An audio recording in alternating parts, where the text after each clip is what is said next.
famous British philosopher Bertrand Russell states, "The more intense has been the religion of any period, and the more profound has been the dogmatic belief, the greater has been the cruelty, and the worse has been the state of affairs." Albert Einstein, scientist, states, "I cannot imagine a God who rewards and punishes the objects of his creation, whose purposes are modeled after our own. A God, in short, who is but a reflection of human frailty. Neither can I believe that the individual survives the death of his body, although feeble souls harbor such thoughts through fear or ridiculous egotism."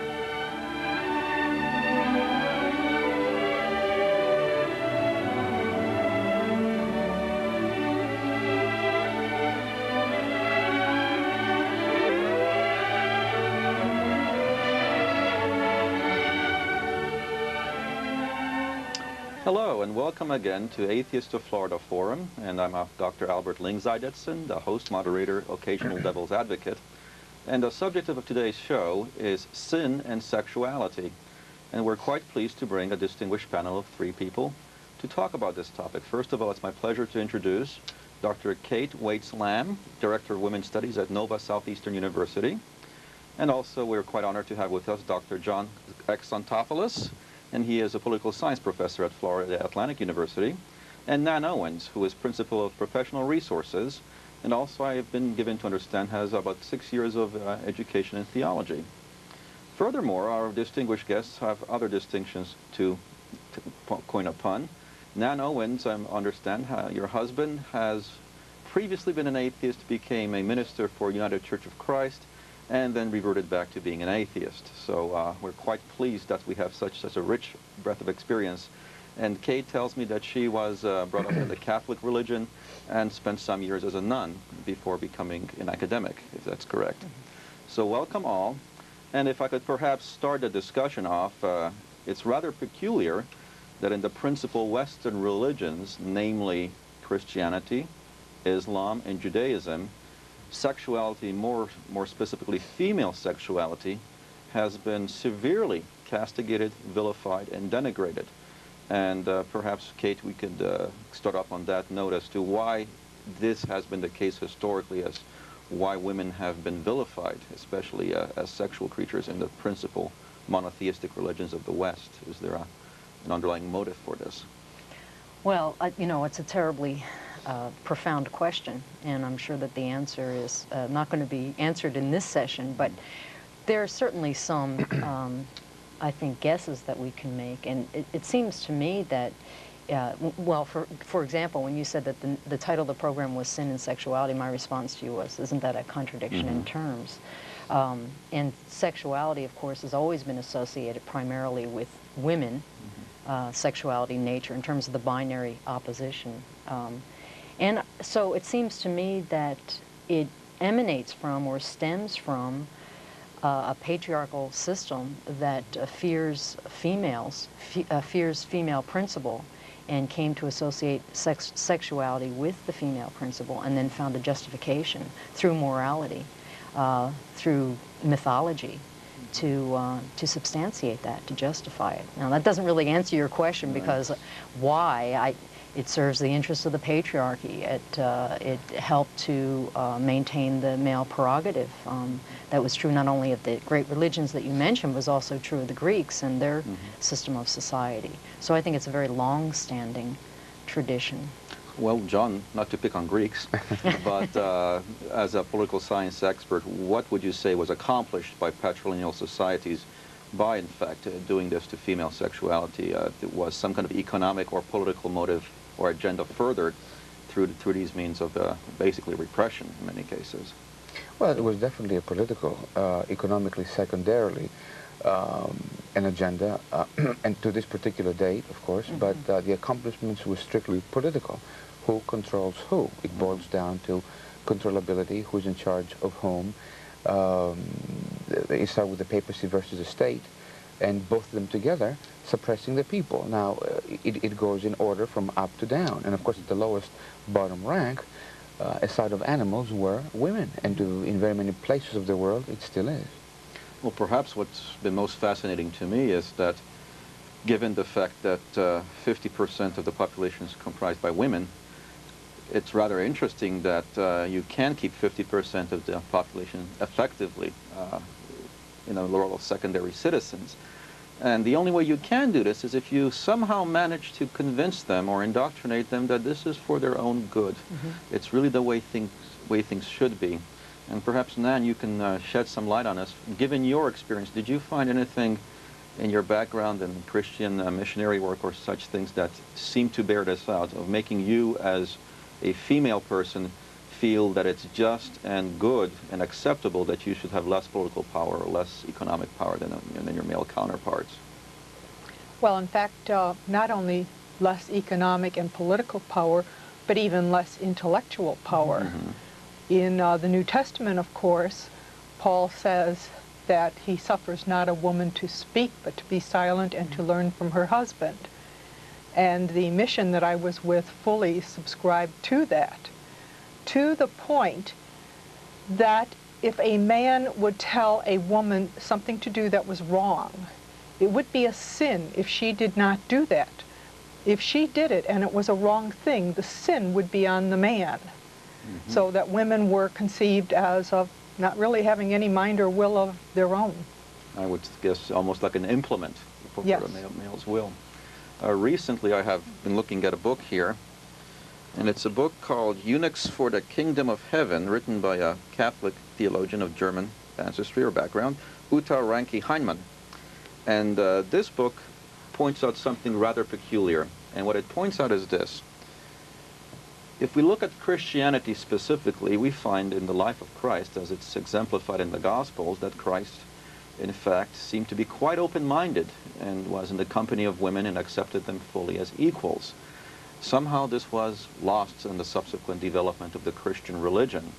And most notably, we have the case of St. Paul, who seems to have had quite an aversion to women.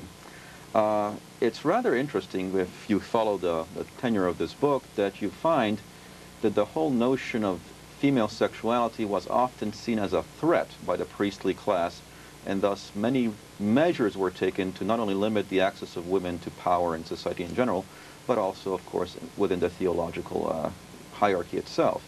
Perhaps, Kate, you can give us some inside information, if you will.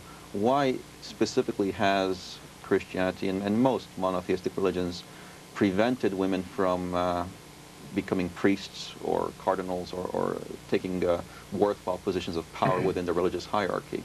Well, I think the real question of why we can't answer, but we do know that, for example,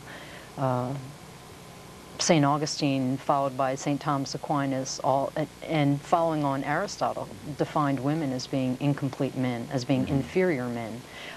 It was believed that women were morally corruptible, and that men should keep their distance from them, that somehow or another the woman would, and of course that stems from the Adam-Eve mythology, right, that somehow or another she, if you didn't watch her carefully, she would bring the male down. And so I think the thinking certainly in the priesthood, in the Catholic religion, is this notion that the male is a superior being, a morally superior being, and that his prerogative is to rule over the female.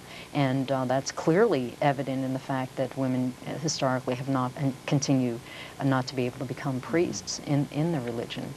And why?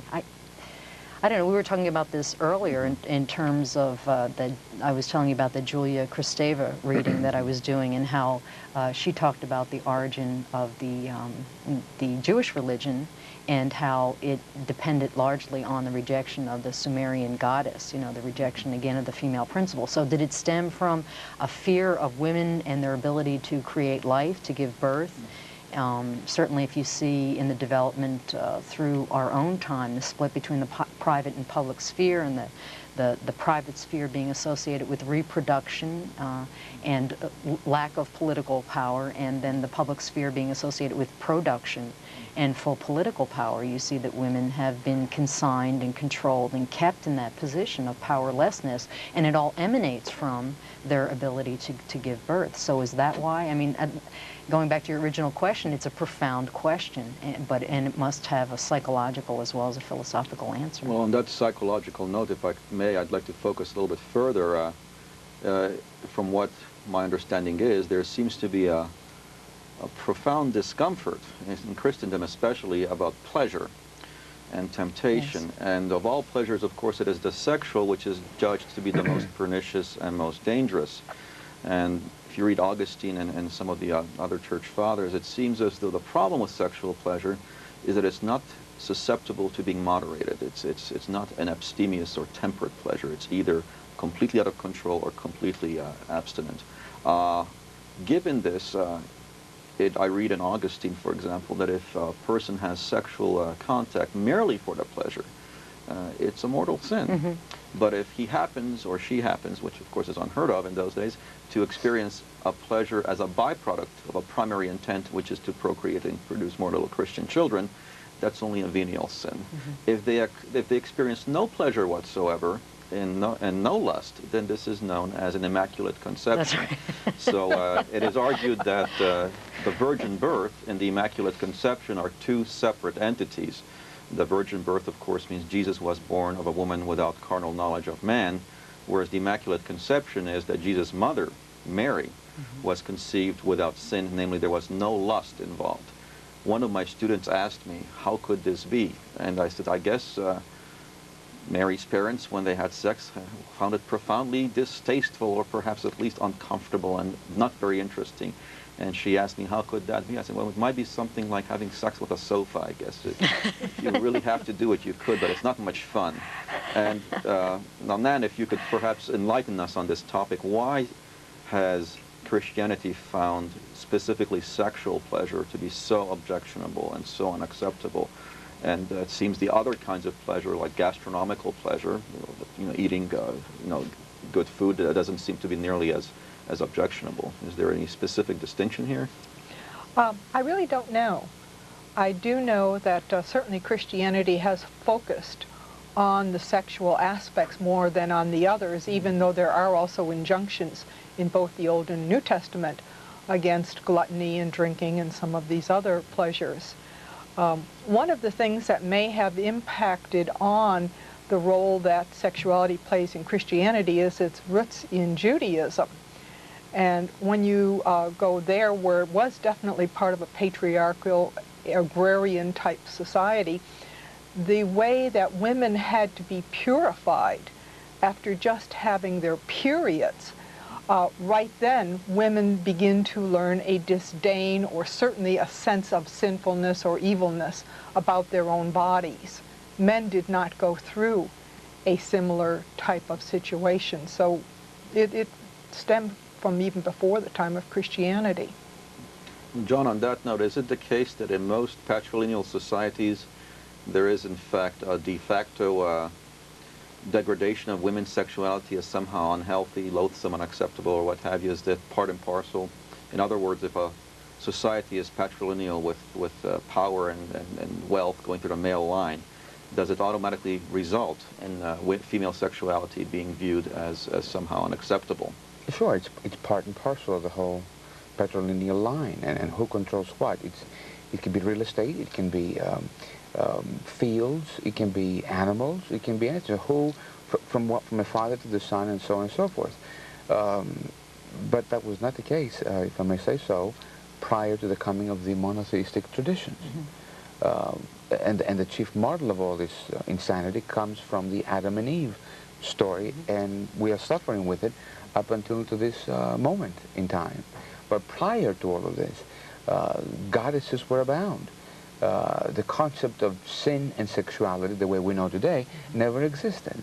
See, and growing up in Greece, for example, as a young man, we were getting two conflicting messages in all of this. A tremendous amount and a heavy dose of classical Greek history versus, of course, modern Greek history from Byzantium and on up, and of course the Christian ethos. And you're having people totally and thoroughly confused as what a sexuality is. Because if anybody knows classical antiquity versus modern Christianity, nothing can be so antithetical in these two experiences in the course of the human events.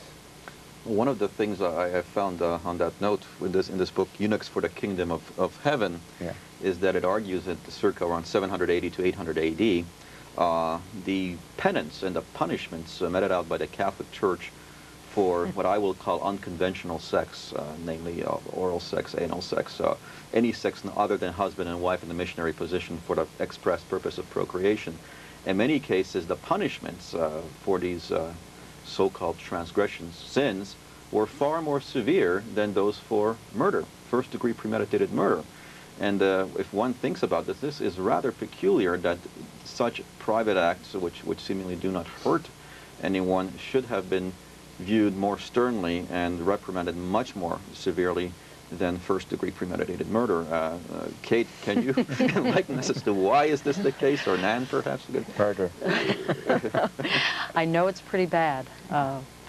No, again, I keep on coming back to the principle that is at work here is hatred of women, fear of women. That's the principle that's underlying, because sexuality is something that's associated with women. And if you look at, for example, to use an analogy, if you look at the system of apartheid, and you ask the white supremacist why it is that he controls this group of people, he'll say that he's superior to them, and it's on the basis of their color. And because of their color, there are these sort of ramifications or consequences, if you will, that renders the white supremacist, in his view, superior, right? So it's a similar kind of thing. I mean, I don't think it was thought out that way. Certainly, I don't think it was necessarily conscious, but as John pointed out, it has to do with the politics of power and the fact that sexuality was simply something simply used to keep primarily women in place and men a little bit removed from women, right? In other words, it served two different purposes. It made the women sort of the embodiment of the potential for evil, if you will, so the man only associated with her then for the purposes of procreation, which was to serve God. And then he could extricate himself and then see himself in this sort of more superior, morally superior light. Well, if I can follow up on that, I have a pet theory, and I'll see what you all think of it. I've thought about this a little bit, and it seems to me that there's something interesting going on. I kept going through my mind, why would a religion, any religion, take so-called sexually unconventional behaviors so much more strongly, offensively, than they would first-degree premeditated murder? After all, that seems to be the greatest crime one could commit. And so my theory is this: if you can successfully indoctrinate people into believing that somehow the most powerful drive they have, or appetite, which is the sexual, is loathsome, despicable, and unacceptable, and may only be exercised under very limited circumstances with so-called divine approval, if you can control them in this sphere of their lives, you can control them in any area. And I'm not at all original. Nietzsche says something pretty much along the same lines. So does that make any sense to say that perhaps the reason is, it's not an aberration at all, there's a very good psychological reason. If you can make a person's sexuality somehow contingent upon the powers that be, and the exercise of that sexuality dependent upon the church or the state or the powers that be having to give license or permission for this, then indeed you can control darn near any area of their life. Would that make some sense, or is that completely off the wall? I was thinking very much along that line too, and certainly it would have some other value as well for the state and the political setup. Even today, like when you come to censorship of movies and literature and that, a bigger concern is laid in the area of sexual expression than there is in the amount of violence. I mean, I have seen movies that are rated PG-13 where they are full of violence and even take it very lightly, like this is okay. And going back to your idea of control, another reason you wouldn't want to control the violence is that the state needs that violence to use against other entities. So let's not completely tamp that down. And we can control through the sexuality, as you were saying. Well, I think that's one thing I've noticed. I recall reading a book by Wilhelm Reich entitled The Invasion of Compulsory Sexual Morality. And one of the points he makes in the book is that the greater is the sexual repression in a society, ordinarily the greater is the militarism and the tolerance for violence. And John, perhaps you can elaborate on that. Is that usually the case in political societies, that societies which tend to be fairly blasé and easygoing sexually tend to be far less warfare-oriented? Is that the case, or? Well, yes, I'm not an anthropologist or an archaeologist nor a paleontologist, but from what I've read now, uh, studies have been done in case of primates and in case of Jane Goodall is a good example, for example. She said many, many, many times, our first cousins, if I may use that word, the primates, for example, the ones that that usually had sexual intercourse with and among the tribe or the group of the primates, there were far, far less to perform in types of aggressive acts towards one another, and of course towards any other groups of fellow primates. Now the same, of course, studies happened in Latin America and in Africa, where tribes, where sexuality was thought to be as normal as an everyday event as drinking water, were far less aggressive than, for example, clans, tribes, or city-states or nations, where this type of a thing was confined to the act of procreation. So I agree with you. I mean, there's something very, very valid to that. And of course, the act of aggression comes from inwards to outwards. So there's something to that, what you just said before, and I agree with that. On that note, I just recall that there was a case 2 years ago in Egypt where a group of fundamentalist radical Muslims, and I want to specify that because I'm not trying to pick on the Muslim religion as a whole, I'm a very small portion of it. They went out and they destroyed fields of squash and eggplant because they argued that this resembled genitalia, and therefore it was offensive, this despite the fact that the region had a severe famine problem at the time. But to pick it up this theme further, perhaps I can bring up another hypothesis. Why would traditional monotheistic religion be so chary or weary of sexuality?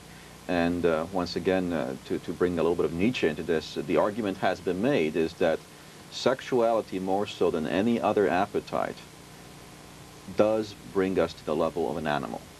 It reminds us unequivocally that we are animals, and severes the divine connection we have to God, if you will.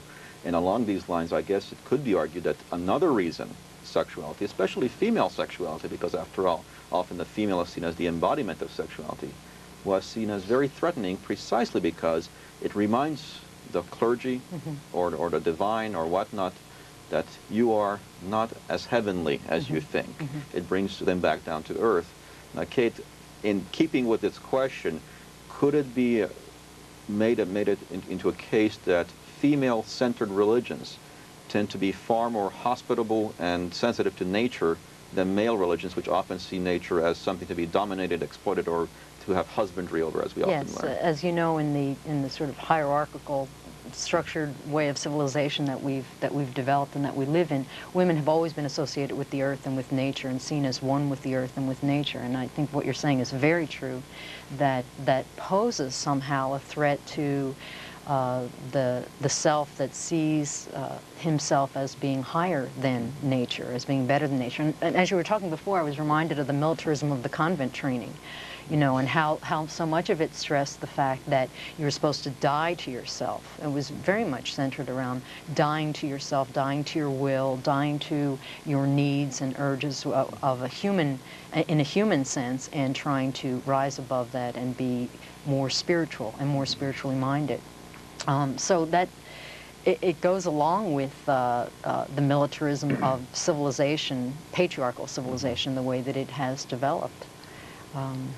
And continues, I think, in a lot of ways. Well, it seems that an unfortunate byproduct of this is that oftentimes, as a result of the fact that sexually repressive societies tend to be more warlike and more into conquering and dominating, unfortunately, they will, in fact, oftentimes conquer and dominate those societies which are not in the same ideology.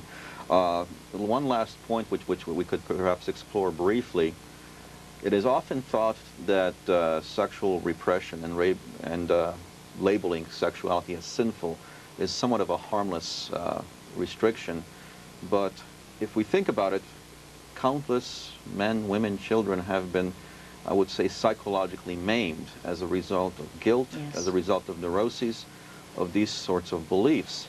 And along the same lines, could it be argued, at least plausibly in one respect, that this is another control mechanism? Yes. If you make people fixate upon their sexuality, if you make it somehow an object of derision, they in fact will be obsessed. And it's if you have a person who is dependent and obsessed and fixated, you have a person who can be exploited more easily. Would that perhaps ring a bell, or how would you clarify on that point? Okay. Well, I think it's a form of psychological violence, actually. The interpretation of sexuality as being sinful, and because it does incur that kind of guilt and anxiety. I'm sure other people have something to say about that, too. Nan, did you want to contribute to this? Well, I agree very much on that. Being in the mission that I was with, although it did allow marriage, unlike the convent, the marriage was certainly, you were not to really enjoy it, and it was only for the purpose of procreation. And in fact, at all times, you were to love Jesus more than you loved your husband or wife or children. So even there, they felt that it was better not to marry. And of course, the idea of any kind of sexuality outside of marriage, even just sexual feelings, were very much verboten.